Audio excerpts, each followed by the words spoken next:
everyone, to the R.E.S.T podcast, where our goal is to help each and every one of you displace confusion, chaos, and dis-ease in order to heal and find significance in life. Virginia, as you know, this particular topic about COVID makes me extremely nervous. I mean, this is something that's touchy, it's controversial, it's dividing in a lot of people's families, friends, spheres of influence. I mean, you know this already, like we've talked about this.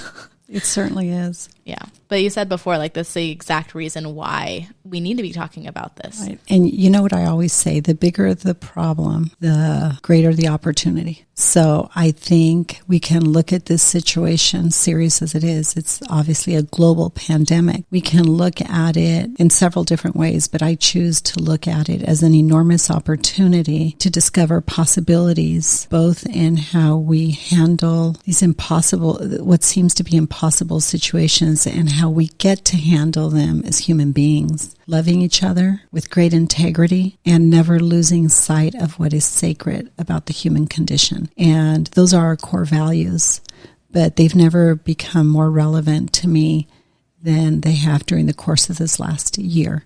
And I think this topic can be discussed outside of politics with deep conviction and different opinions, and it can be discussed with integrity. And that's why I wanted to invite Danee to join us today. Yes. Welcome, Danee. Danee is a respiratory therapist. I'm so happy to have you on the R.E.S.T podcast. Thank you. I'm glad to be. Virginia, I know that obviously you know we Danee have a long very well. history. Yes. We have a long history. Tell everyone a little bit about your story. I am a respiratory therapist who has spent the last 11 years of my life serving the people, helping them, in their time of need in hospitals. For the majority of my career, I spent my time doing children's hospitals and children's trauma. But when COVID hit, the children's hospitals pretty much dropped off and we weren't seeing anything. So I felt it was my calling at that point to join my brothers and sisters in the fight and change over to the adult world and get my hands dirty and fight COVID. Mm-hmm. And that's exactly what I did.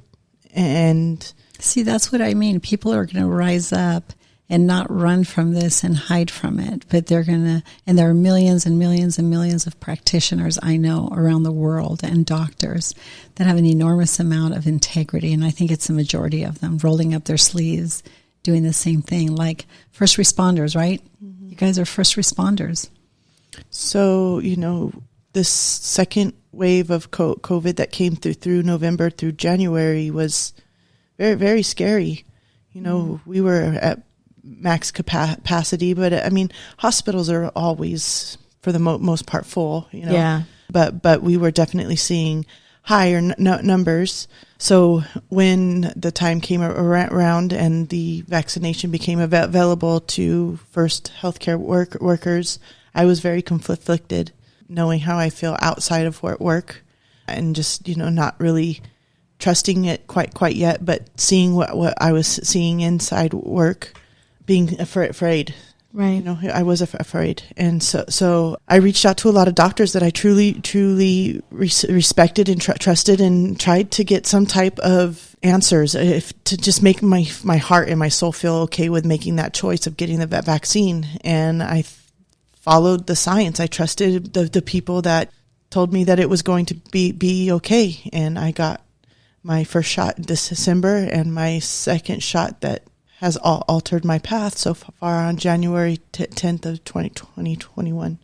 Mm. And ever since I've gotten that shot, I've had nothing but horrific side effects. And full disclosure here, Danee is my cousin that we have more of an aunt and niece relationship than a cousin relationship. And I've had the privilege of coming alongside Danee in her pilgrimage of healing for some time, and also watched her grow and develop in her professional career as well.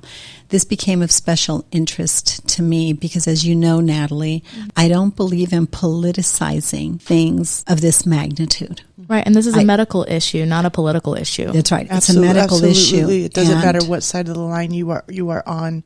Exactly. This is a humanity issue. Right. It is a humanity issue, and there's significant debate, So this is over vax or no vax. Today's program is not about taking a position on that. Right. Today's program is about giving Danee a voice, because I have heard her story at least a dozen times in the last 2 months. From other people. From other people. And I frankly, like you, did not feel comfortable. On the other hand, when I heard about Danee's situation and the global outcry to her post, I decided, wait a minute, we need to fearlessly have honest conversations so her story can help people have hope. Right. And will give people hope, because they are going to identify in the dark with many things that she's bringing in the open. Right. One of the things that caught my attention was your post. I'm not on social media, as you know, Natalie, very often. And for some reason, I went online and saw Danee's post, and I cried. Yeah. I cried because here is a relative suffering in private, and she was in such despair that on her way to work, she couldn't take it anymore and had to cry out.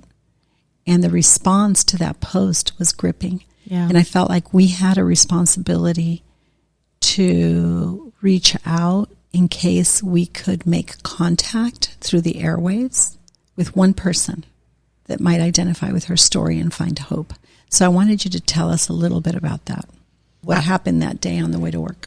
So as you can tell, my speech has been greatly affected by the neurological issues that I have been having progressing during the last 7 months. So I've been kind of quiet and hanging to myself because I don't want to talk to people because it is embarrassing. But I just started seeing so many different people on social media and throughout conversations with other healthcare workers as what we're seeing in the hospitals. And I wanted not only to reach out and scream because there's something wrong and I feel like we need to help people. I took an oath to never do harm and to always be a patient advocate. And I felt like it was necessary for me to help people because I know there's people out there that are having the same issues that I am. But in turn, being a patient now and struggling with getting answers and getting help and having people do the one thing, and that is believe me, to actually put their effort into fixing me. I thought, God, if I could just reach out and touch somebody that maybe I can help or that's going through it, and in return, someone can help me because I'm alone in this fight. And maybe someone can relate to me too and make me not feel so alone. Right. And I did. And I'm driving to work one day and I set my phone up in my hands-free device and I turned it on to a Facebook Live and I just talked and I challenged people to do what's right. And I told people that I'm scared. Yeah. I know that's really emotional for you to talk about this. What was the response to that? It's been amazing. I've had my video viewed over 75,000 times in every country that has Facebook. I've had people have reached out, doctors, mothers, nurses, politicians, preachers. Everybody's been so kind, offering help, offering to give me certain services or help pay for things or just offer advice. But the outcry of people that are experiencing these side effects for themselves or their family members, the people telling me about their families having the same issues as me or dying, it's given them a glimpse of hope. There's a group of us now that have gotten together on Facebook. There's a group of us that are all having these same issues, and we find comfort in one another, and we're able to bounce therapies off of one another, and it has become kind of a family. A wellness community. Wow. That's what I love about your story. The response was just beyond anything you imagined. And it's building a wellness community. A group of us, I should say, all of us are interested. But this is where I always say the enduring voices of a generation will always speak to the triumph of the human spirit. And that's what I loved about your post. And I want to keep the discourse, I think, right there in the center because it's so compelling. I don't know anybody with a pulse that listens to your post and isn't pretty much moved to tears. Yeah. Because we relate to that kind of anguish and that kind of torment, confusion, chaos, and dis-ease, right, that often leads to disease and illness, I think touches all of our lives. I spoke very candidly about how COVID impacted our lives last week and how it destabilized. And I know you were instrumental in helping Caleb navigate through some really dark hours of the night with his dad. And it was gripping because you did it with such sensitivity, because you understand the plight of people that have been touched by the consequence of the vaccine. And other people, by the way, have had the vaccine with zero side effects. So I'm not against anyone getting the vaccine. I want you to do what's right for you. Mm-hmm. Right. This is not a pro or con absolutely vaccine. Not. Mm-hmm. It's just there is people that are going to have side effects, and I feel like just a lot of people aren't able to be heard with that. There's a lot of people that aren't being believed, or they feel like they're alone in this, and you're not. I mean, I myself have days where, am I crazy? You know, because I do feel alone. I have felt alone, and it's very hard because, again, we live in a world now where you're just on one side of the fence or another. Well, and we're not going to do that, right? No, absolutely not. We're not going to do that. We need to talk about remedies. We need to talk about how do we heal. There's polarizing perspectives and views on how we got here, and I certainly have strong convictions one way or another. And I have strong political convictions. I have strong religious convictions. I have strong medical convictions. But those are not the topic of this discussion. The topic of this discussion is inviting our listening audience to a place of rest where we can reconcile the conflicts, right? Mm-hmm. And the confusion and the chaos and the dis-ease from things we don't understand. Mm-hmm. And so somebody said the other day, at the end of the day, Virginia, you're an educator. Mm-hmm. And you're about discipleship, which is teaching and instructing and listening and mentoring and counseling. So at the end of the day, we put all our chips on the table, right? And we all together get our hands dirty and we reason through complex things for the good of truth. Yeah. Truth matters. And to that end, I'm really thankful you're here because I know this has really had a significant impact on your life. Do you want to talk about that for a little bit? If in anything, even bigger than the global response from physicians and the offer of help has been the impact of global prayer. The amount of people that have reached out and offered prayer, or that have reached out and called out in the name of God for him to be the healer, has been immeasurable. I mean, that has probably touched me more than anything. And I think kind of looking at the timeline, I would say, of the last 5 to 10 years of my life, you know, I was having the conversation with her earlier and saying I felt like as a child, there has been a deep connection that I think was rooted way before my existence of you being in my family, because I have always had that connection to you, that you have always been that someone I could go to feel safe. And you were kind of always my secretary to God, I would say, because I know nobody else like you, right? I've always held you on this idol type pedestal because you're just... Don't do that. I know. But you know, you're always just been close to God, and I've always appreciated and respected that from you and admired that about you. But I think the couple years prior to this event, you have groomed me and taught me and led me down a road that I don't think even would allow me to be alive today and endure what I'm enduring now with the strength that I'm doing it, if you hadn't reintroduced me to God. And one of the things that I have kept saying to myself during all of this is that he never promised that the cross would not get heavy or the hill would not be hard to climb. And he never offered our victories without our fighting, but he said help would always come on time. And I just had to repeat myself through this, because this has been paralyzing, not being able to speak right and talk. I talk weird and walk weird, and I drop things and I fall all the time. And here we are with another wave at work, and I'm supposed to be there getting my hands dirty. And I'm at this point, there are days where I'm more of a hindrance to my patients than I am a help. I disagree. Because you show up with... I do show up. It just takes me a little while to get there. You do show up, and you show up with the most important part, and it's just a giant heart. Yeah.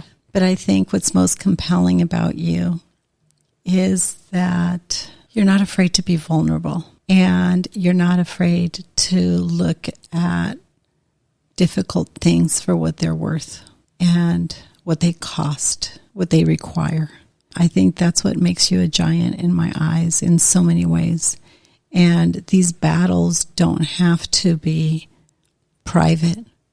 They don't have to be fought in isolation, and certainly not in solitude. It is not the way of the world.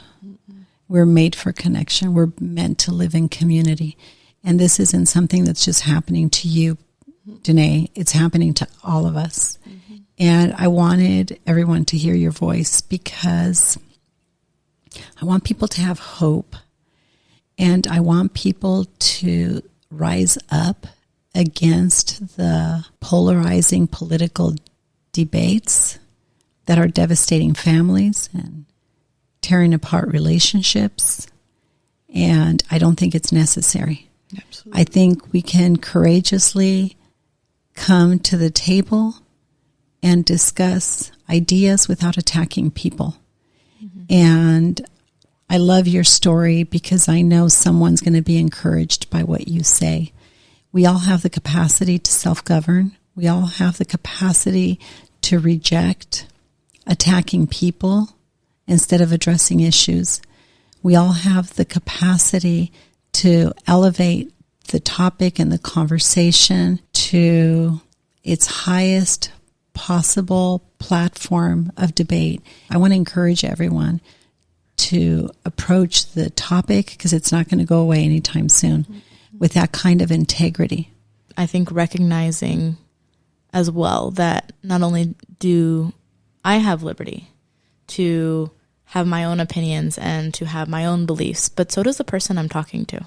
Yeah, and it's going to open up the resources Right. of our mind, of our soul, of our brain, of our physical resources, right? Right. So just elevating the conversation, and we can learn from things that we don't agree with. 100%. I listen to many things that I think are ridiculous, and I have to be honest with you, many times, most of the time, I walk away with a great more insight than I would have if I would have shut it down. Right. Thinking I knew more or better. So when we can tolerate ideas, we can learn from the things we don't agree with.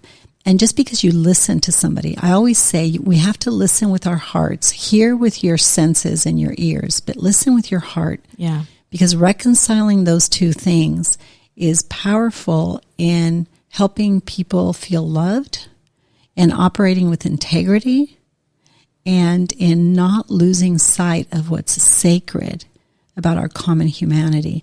And I think that's what R.E.S.T is about. And Danee, you referenced it so well. We have strong disagreements about many things, and it didn't diminish my capacity nor my desire to come alongside of you in this pilgrimage through time and love you well and love you with integrity, right? Mm-hmm. And always reminding you of the most important thing. You're a spirit working through a soul and a body. And yes, I believe that you are the dwelling place of God. Man is the dwelling place of God. We get to decide if we will host him or not. And facing situations like you've had to face and like we're facing as a nation and as a world, we get to decide how we respond to that. And if we give God access, power, and authority in helping us reason through these difficult things and teaching us, right, to do so, or we don't. So man is the dwelling place of God. The soul of a man is where we reconcile these deep, complex things. But man has a liberty to decide to include him in those conversations or not. And by the way, that's the beauty of liberty. Yeah. The measure of freedom we live with is another story as a consequence of that. But I think our discussion today, the beauty in the ashes, is that the enduring voices of a generation speak to the triumph of the human spirit. But I think we need to have many more conversations like this about other difficult topics so that we can all reason together. Is there anything else that you want to touch on before we close? For those that are listening that would like to join my Facebook page, it's called Danee's Journey. You can find my story there, and I've been setting updates up with what's going on in new test results, and as I go along this journey, and for those of you that have watched and are praying, and know someone that is dealing with this, ask for patience and be there for them. Thanks for the prayers. Awesome. Wonderful. And this, like any other difficult situation, I think we need to seek justice, mercy, and walk humbly with God. Mm-hmm. And we're going to make it through this, and we'll be better for it on the other side. 100%. Thank you, Danee, so much for being here. Thank you for having me. Before we go, I have a few announcements. Our first Day of Rest event since the fires in Silverado Canyon back in December of 2020 is now available to register under the event page of the website. Spots are limited, so register ASAP. If you'd like to stay updated with Danee, she mentioned earlier, she has a Facebook page called Danee's Journey. That's D-A-N as in Nancy, E-E-S Journey. For updates about REST and this podcast, please visit our Instagram or Facebook, The Place of REST. If you'd like more information about Virginia or to support and join the cause of REST, please go to virginiadixon.com/collaborate. Thank you for listening to REST with Virginia Dixon. That's all for this episode, everyone. See you next time.